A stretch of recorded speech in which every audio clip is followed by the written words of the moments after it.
স্পেসিফিকভাবে অভিযোগ দেন যে টাকা কোথায় ওড়ানো হয়েছে, কে উড়িয়েছে। এবং আমরা কমিশনকেও জানিয়েছিলাম যে আপনারা এর একটা লিমিটেশন দিয়ে দেন যে একজন প্রার্থী এত অর্থ খরচ করতে পারবে বা একজন প্রার্থী ভোটারের মাথাপিছু এত অর্থ খরচ করতে পারবে, এটা আমরা চেয়েছিলাম।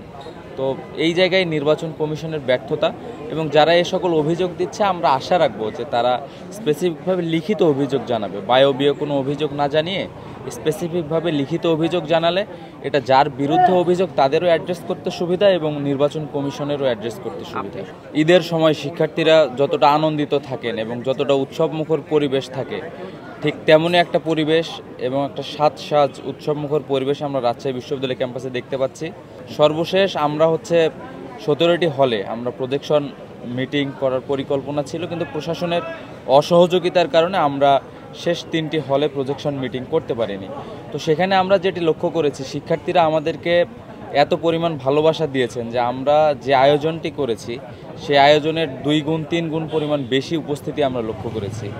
এবং আমরা ভেবেছিলাম যে হয়তোবা আমরা এতবার শিক্ষার্থীদের কাছে যাচ্ছি, অনেকে হয়তোবা বিরক্ত হতে পারে, কিন্তু এটার ভিন্ন চিত্র আমরা লক্ষ্য করেছি যে শিক্ষার্থীরা অনেক আন্তরিকতার সাথে আমাদের গ্রহণ করেছেন। এরপরেও হয়তো আমরা অনেক শিক্ষার্থী আমাদের ভাই এবং বোনদের কাছে পৌঁছাতে পারিনি, আমরা তাদের কাছে ক্ষমা চেয়ে নিচ্ছি। মানবিক দুর্বলতার দিক থেকে হয়তোবা তারা আমাদের ক্ষমা করবেন। আর নির্বাচনের পরিবেশ এবং সার্বিক যে অবস্থা, প্রশাসন যে ব্যবস্থাগুলো নিয়েছে এটার ইমপ্লিমেন্টেশন যদি সঠিকভাবে তারা করতে পারেন, আশা রাখছি রাকসু নির্বাচন একটি উৎসবমুখর পরিবেশে অনুষ্ঠিত হবে। আমরা আসলে শেষ সময়ে দেখেছি যে আমাদের প্রজেকশন মিটিংগুলোতে বাধা সৃষ্টি করার জন্য নির্বাচন কমিশন নতুন করে যে বিজ্ঞপ্তি প্রকাশ করেছে যে আমরা হলগুলোতে চেয়ার নিয়েও প্রবেশ করতে পারবো না, প্রজেকশন মিটিংয়ে সাউন্ড সিস্টেমও নিয়ে যেতে পারবো না, এরপর প্রজেক্টরও নিয়ে যেতে পারবো না। তো একদম শেষ মুহূর্তে এসে আসলে বলা যেতে পারে যে শুধুমাত্র কিন্তু আমাদের জন্যই তারা নতুন করে একটা বিজ্ঞপ্তি দিয়েছে। তো এই যে শেষ মুহূর্তে এসে, একদিন আগে এসে বা নির্বাচনের দিন যদি নির্বাচন কমিশন আবারও শুধুমাত্র আমাদের জন্যই, মানে একটা প্যানেলের জন্যই যদি কোনো নিয়ম কানুন বানাতে চায় বা নতুন কোনো বিজ্ঞপ্তি দিতে চায়, সেটা হতাশাজনক হবে। নির্বাচন কমিশনের প্রতি আমাদের যেটা আহ্বান থাকবে যে আপনারা সে যে প্যানেলেরই হোক না কেন, হোক না স্বতন্ত্র, প্রত্যেকের জন্য আপনারা নিরপেক্ষ দৃষ্টিভঙ্গি রাখবেন এবং আপনাদের ব্যবস্থাগুলো যাতে প্রত্যেকের জন্য সমান হয়।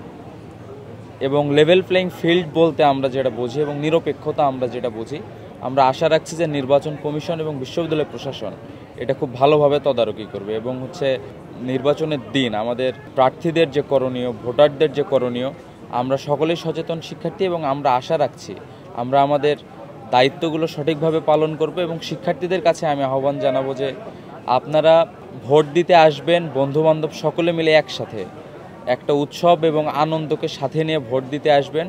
আমরা দীর্ঘদিন পর, অনেক লড়াই সংগ্রামের পর রাকসু নির্বাচন পেতে যাচ্ছি। আপনারা আপনাদের ভোটটি যোগ্য, দক্ষ এবং সৎ প্রার্থীকে দিবেন এবং রাজশাহী বিশ্ববিদ্যালয়কে একটি যোগ্য নেতৃত্বের হাতে তুলে দিবেন বলে আমরা আশা রাখছি। রাজশাহী বিশ্ববিদ্যালয়ের চিরাচরিত যে কনসার্নের জায়গাটা, সেটা নিরাপত্তা ইস্যু। আমাদের যে বিশ্ববিদ্যালয়, এখানে প্রবেশ পথ অনেকগুলো, তো এই প্রবেশ পথে বহিরাগত নিয়ন্ত্রণের একটা ব্যাপার থাকে এবং শিক্ষার্থীদের স্বাচ্ছন্দ্যের চলাচলের একটা ব্যাপার থাকে। আপনি জানেন যে আমাদের ক্যাম্পাসের ভেতর দিয়ে বিনোদপুর এবং বুধপাড়া গ্রামের একটা সংযোগ আছে। তো এই ব্যাপারটা ভালোভাবে মেইনটেইন করা, অ্যাটলিস্ট ইলেকশনের দিন, এবং বহিরাগত প্রবেশের ব্যাপারটি যেটি বললাম, এবং নিরাপত্তা কনসার্ন এবং ভোট গণনা যাতে যথাসময়ে হয়, এটা দীর্ঘক্ষণ যাতে দীর্ঘসূত্রিতায় না ফেলা হয় এবং এটাকে ক্রেডিবল রাখা। অর্থাৎ তারা আমাদের বলেছিলেন যে এলইডি স্ক্রিনে বাইরের সবাইকে দেখাবেন কোন প্রক্রিয়ায় আসলে ভোট গণনাটা হচ্ছে।